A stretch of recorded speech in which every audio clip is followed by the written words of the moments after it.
¿Se enteró de lo que le ocurrió a Saulo? Jack, un amigo mío que ha dado conferencias en muchas universidades, se quedó muy sorprendido un día cuando llegó a una de ellas.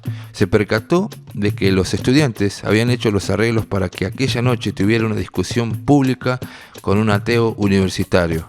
Su oponente era un elocuente profesor de filosofía y opositor recalcitrante de la fe cristiana.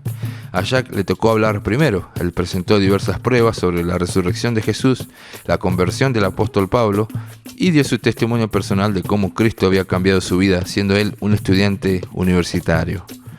Cuando le llegó el momento de hablar al profesor, estaba muy nervioso. No pudo rebatir las evidencias de la resurrección ni el testimonio personal de Jack, de manera que se dedicó al tema de la conversión radical de Pablo al cristianismo.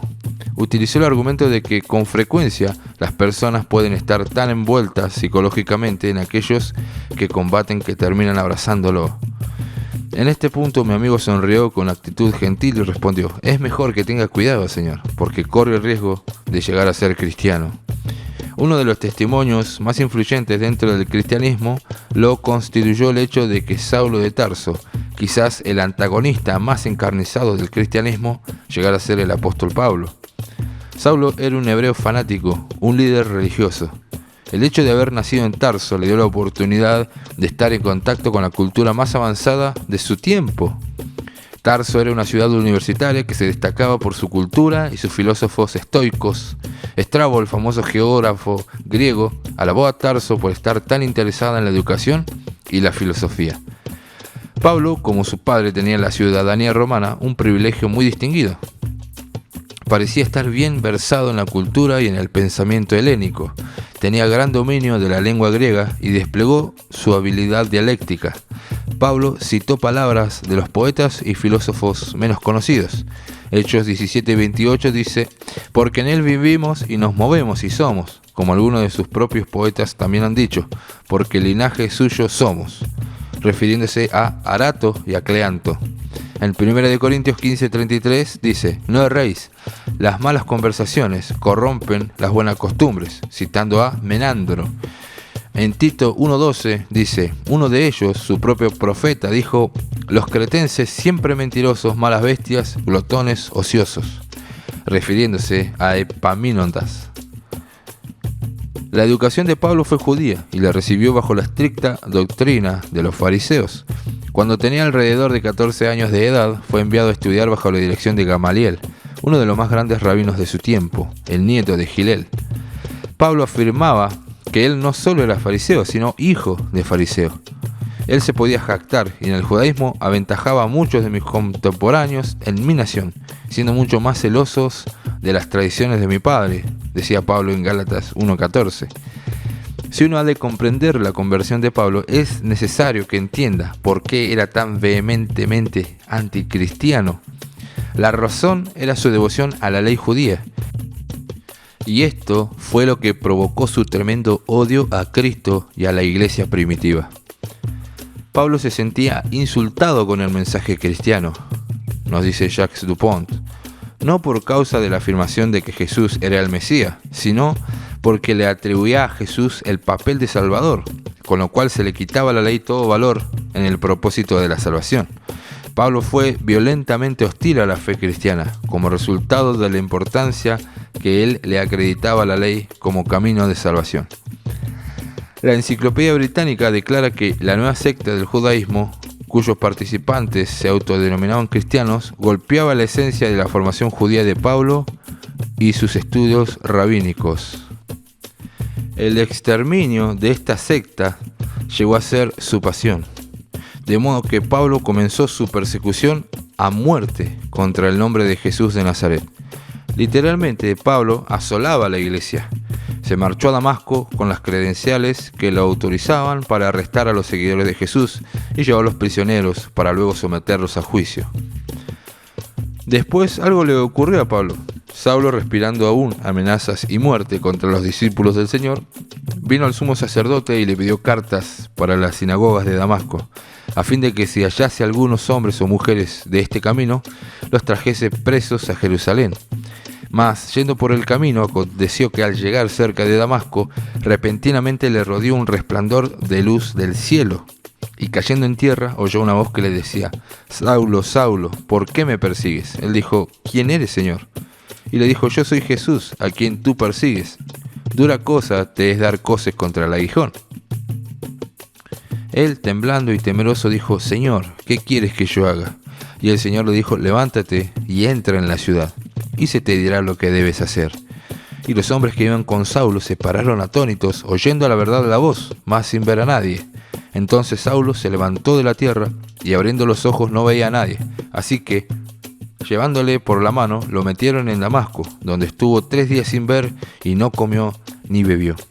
Había entonces en Damasco un discípulo llamado Ananías, a quien el Señor dijo en visión: Ananías. Y él respondió: heme aquí, Señor. El Señor le dijo: levántate y ve a la calle que se llama Derecha, y busca en casa de Judas a uno que se llama Saulo de Tarso. Porque he aquí él ora, y ha visto una visión a un varón llamado Ananías, que entra y les pone las manos encima para que recobre la vista. Hechos 9, verso 1 al 12. Es aquí donde podemos apreciar por qué los cristianos temían a Saulo. Entonces Ananías respondió: Señor, he oído de muchos acerca de este hombre, cuántos males ha hecho a tus santos en Jerusalén, y aún aquí tiene autoridad de los principales sacerdotes, para prender a todos los que invocan tu nombre. El Señor le dijo: ve, porque instrumento escogido me es este, para llevar mi nombre en presencia de los gentiles y de reyes y de los hijos de Israel, porque yo le mostraré cuánto le es necesario padecer por mi nombre. Fue entonces Ananías y entró en la casa, y poniendo sobre él las manos, dijo: Hermano Saulo, el Señor Jesús, que se te apareció en el camino por donde venías, me ha enviado para que recibas la vista y seas lleno del Espíritu Santo. Y al momento le cayeron de los ojos como escamas, y recibió al instante la vista, y levantándose fue bautizado, y habiendo tomado alimento recobró fuerzas. Hechos 9, versos 13 al 19. Pablo dijo: ¿no he visto a Jesús el Señor nuestro? En 1 Corintios 9:1. Pablo comparó la aparición de Cristo, de la que fue objeto, con las apariciones del Señor a los apóstoles después de la resurrección. Y al último de todos, me apareció a mí. 1 Corintios 15:8. Pablo no solo vio a Jesús, sino que lo vio de un modo irresistible. Él no proclamó el Evangelio porque no tenía otras opciones, sino por necesidad. Porque me es impuesta necesidad, decía él, y ay de mí si no anunciare el Evangelio. Nótese que el encuentro de Pablo con Jesús y la subsecuente conversión fueron repentinos e inesperados. Pero aconteció que yendo yo, al llegar cerca de Damasco, como a mediodía, de repente me rodeó mucha luz del cielo. Pablo no tenía ninguna idea de quién podría ser ese personaje celestial. El anuncio de que era Jesús de Nazaret lo dejó atónito y atemorizado. Puede que desconozcamos todos los detalles, tanto cronológica como psicológicamente, de lo que le sucedió a Pablo en el trayecto a Damasco. Pero sí sabemos esto, que lo que le pasó afectó radicalmente cada área de su vida. En primer lugar, el carácter de Pablo fue dramáticamente transformado. La Enciclopedia Británica lo describe antes de la conversión como un intolerante, amargado, perseguidor y fanático religioso, orgulloso y temperamental. Después de su conversión se describe como un hombre paciente, bondadoso, sufrido y abnegado.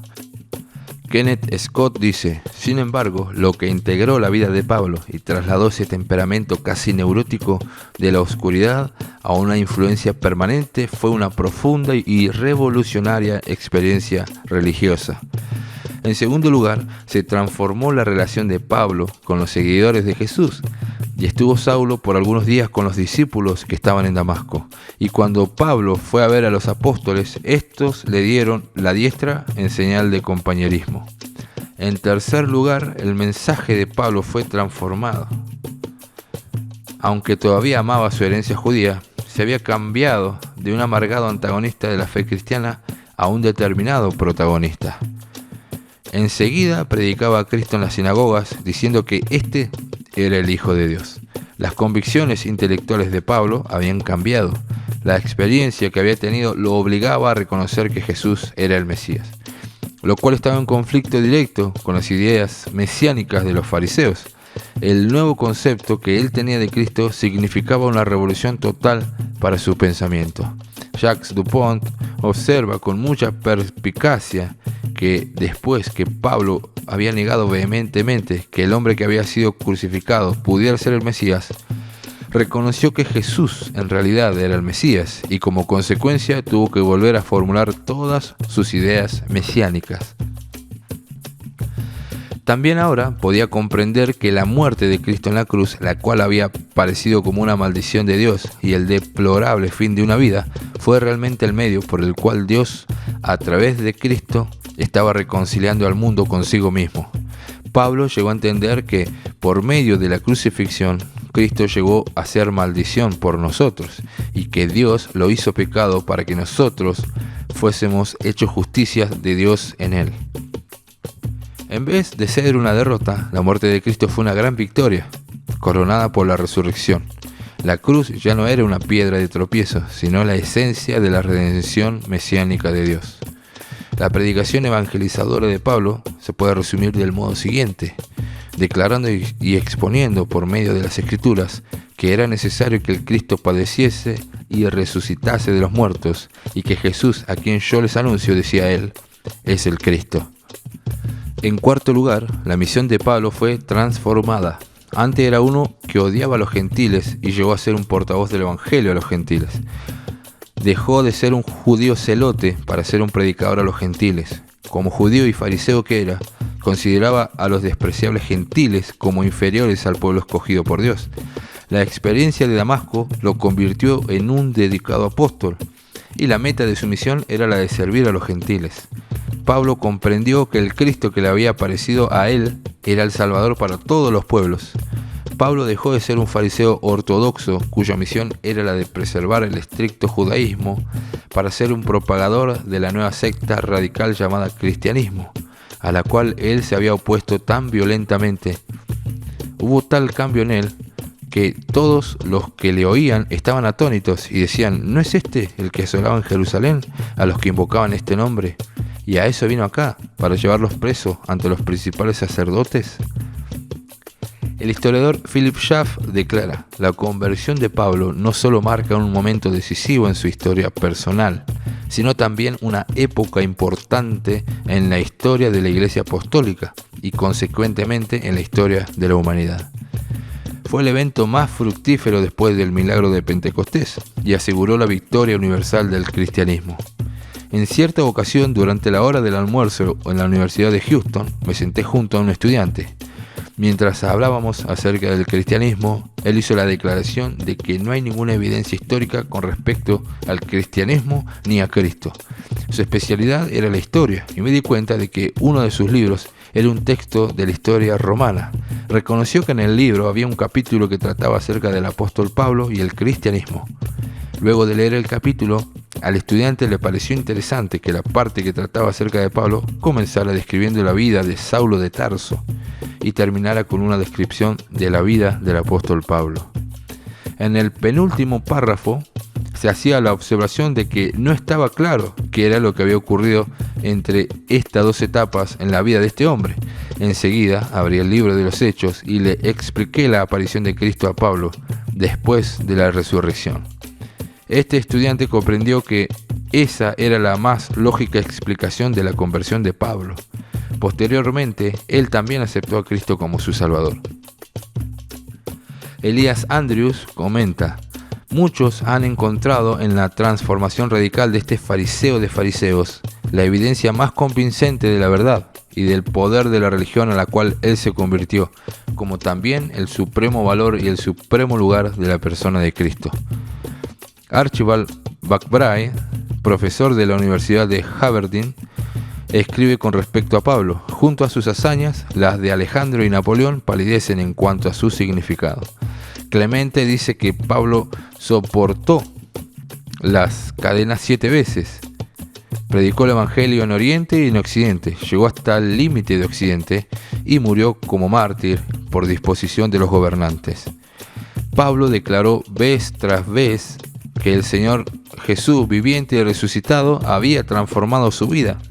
estaba tan convencido de la resurrección de Cristo de entre los muertos que por esta fe murió como mártir.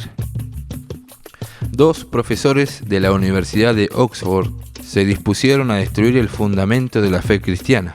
Uno iba a demostrar la falacia de la resurrección y el otro iba a probar que Saulo de Tarso nunca se había convertido al cristianismo. Los dos llegaron a la conclusión opuesta de la que querían demostrar y se convirtieron en ardientes seguidores de Jesús. Uno escribe: la conversión y el apostolado de San Pablo por sí solos, considerados correctamente, fueron en sí una demostración suficiente para probar que el cristianismo es una revelación divina.